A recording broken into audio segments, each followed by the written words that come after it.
بہت مدت پہلے دور دراز کے ایک ملک میں یہ قاعدہ تھا کہ اس ملک کے لوگ ہر سال اپنا بادشاہ تبدیل کرتے تھے۔ جو بھی بادشاہ بنتا وہ ایک عہدے نامے پر دستخط کرتا کہ اس کی حکومت کا 1 سال مکمل ہونے کے بعد وہ اس عہدے سے دستبردار ہو جائے گا اور اس ایک دور دراز جزیرے پر چھوڑ دیا جائے گا جہاں سے وہ کبھی واپس نہیں آ سکے گا۔ جب ایک بادشاہ کا 1 سالہ دور حکومت مکمل ہو جاتا تو اسے ایک مخصوص جزیرے پر چھوڑ دیا جاتا جہاں وہ اپنی بقیہ زندگی گزارتا۔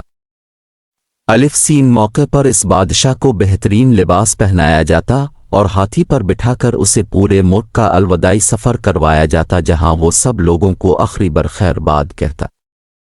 وہ بہت ہی افسوسناک اور غم زدہ لمحات ہوتے اور پھر وہاں کے لوگ بادشاہ کو اس جزیرے پر ہمیشہ کے لیے چھوڑ آتے۔ ایک مرتبہ لوگ اپنے پرانے بادشاہ کو جزیرے پر چھوڑ کر واپس آ رہے تھے کہ انہوں نے ایک ایسا سمندری جہاز دیکھا جو کچھ دیر پہلے ہی تباہ ہوا تھا اور ایک نوجوان شخص نے خود کو بچانے کے لیے لکڑی کے ایک تختے کا سہارا لے رکھا تھا۔ چونکہ ان لوگوں کو ایک نئے بادشاہ کی بھی تلاش تھی لہٰذا انہوں نے اس نوجوان شخص کو اپنی کشتی میں بٹھا لیا اور اپنے ملک لے آئے اور اس سے 1 سال کی حقوق کرنے کی درخواست کی۔ پہلے تو وہ نوجوان نہ مانا لیکن پھر وہ 1 سال کے لیے بادشاہ بننے پر رضامند ہو گیا۔ وہاں کے لوگوں نے اس بادشاہت کے تمت الفاظ اور طریقے سمجھا دیے اور یہ بھی بتایا کہ 1 سال کے بعد وہ اسے فلاں مخصوص جزیرے پر چھوڑ آئیں گے۔ بادشاہت کے تیسرے دن ہی اس نوجوان بادشاہ نے اپنے وزیر سے کہا، مجھے وہ جگہ دکھائی جائے جہاں گزشتہ تمام بادشاہون کو بھیجا گیا تھا۔ نے بادشاہ کی خواہش کا احترام کرتے ہوئے اسے وہ جزیرہ دکھانے کا اہتمام کیا گیا۔ وہ جزیرہ مکمل طور پر جنگل تھا اور جنگلی جانوروں سے بھرا ہوا تھا۔ ان جانوروں کی آوازیں جزیرے کے باہر تک سنائی دے رہی تھیں۔ بادشاہ جائزہ لینے کے لیے تھوڑا سا جنگل کے اندر گیا اور وہاں اس کے پچھلے تمام بادشاہوں کے ڈھانچے پڑے نظر آئے۔ وہ سمجھ گیا کہ بہت جلد اس کا بھی یہی حال ہوگا اور جنگلی جانور اس کو چیر پھاڑ کر کھا جائیں گے۔ ملک واپس پہنچ کر بادشاہ نے مضبوط و توانا جسم کے 100 مزدور اکٹھے کیے۔ ان سب کو اس جزیرے پر لے گیا اور حکم دیا جنگل کو 1 ماہ میں مکمل طور پر صاف کر دیا جائے۔ تمام خطرناک جانوروں کو مار دیا جائے اور سب فالتو درخت کاٹ دیے جائیں۔ وہ ہر ماہ خود جزیرے کا دورہ کرتا اور کام کی خود نگرانی بھی کرتا۔ پہلے مہینے میں ہی تمام خطرناک جانوروں کو مار دیا گیا اور پھر بہت سے درخت بھی کاٹ دیے گئے۔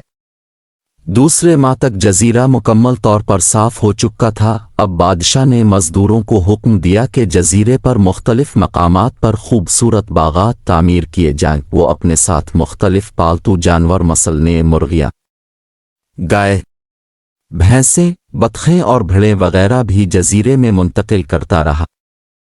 تیسرے مہینے میں بادشاہ نے الف پنے مزدوروں کو حکم دیا کہ ایک شاندار گھر تعمیر کریں اور اس جزیرے پر ایک بڑی سی بندرگاہ بھی بنائیں۔ گزرتے مہینوں کے ساتھ ساتھ وہ جزیرہ ایک خوبصورت شہر میں بدلتا جا رہا تھا۔ وہ نوجوان بادشاہ بہت سادہ لباس زیب تن کرتا اور اپنی ذات پر بہت کم خرچ کرتا۔ اپنی بادشاہت کی زیادہ تر کمائی وہ جزیرے کو بنانے میں لگاتا رہا۔ 10 ماہ گزر جانے کے بعد بادشاہ نے اپنے وزیر سے کہا، میں جانتا ہوں کہ 2 مہینے بعد مجھے جزیرے میں چھوڑ دیا جائے گا لیکن میں ابھی سے وہاں جانا چاہتا ہوں۔ وزیر اور دوسرے وزراء اس بات پر متفق نہیں ہوئے اور بادشاہ سے کہا، آپ کو 2 ماہ مزید صبر کرنا ہوگا تاکہ سال مکمل ہو جائے۔ سال پورا ہو جانے کے بعد ہی آپ کو اس جزیرے پر چھوڑا جائے گا۔ بالآخر 2 ماہ مکمل ہو گئے اور بادشاہت کا 1 سال ختم ہوگا۔ حسب روایت وہاں کے لوگوں نے اپنے بادشاہ کو شاندار لباس پہنایا اور ہاتھی پر بٹھایا تاکہ وہ اپنی رعایا کو خیر آباد کہہ سکے۔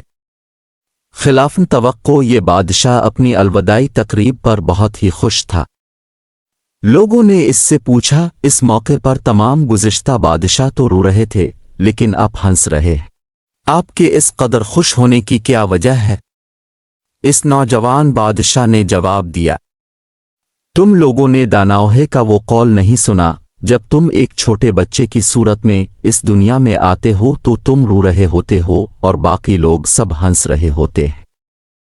ایسی زندگی جیو کہ جب تم مرو تو تم ہنس رہے ہو اور باقی دنیا رو رہی ہو۔ میں نے ایسی ہی زندگی گزاری ہے جس وقت تمام بادشاہ محل کی رنگینیوں میں کھوئے ہوئے ہوتے تھے، تو میں اس وقت اپنے مستقبل کے بارے میں سوچتا تھا اور اس کے لیے لائحہ عمل تیار کرتا تھا۔ میں نے اب اس جزیرے کو ایک ایسی خوبصورت قیام گاہ میں تبدیل کر دیا ہے جہاں اب میں اپنی باقی زندگی نہایت چین اور آرام و سکون سے گزار سکوں۔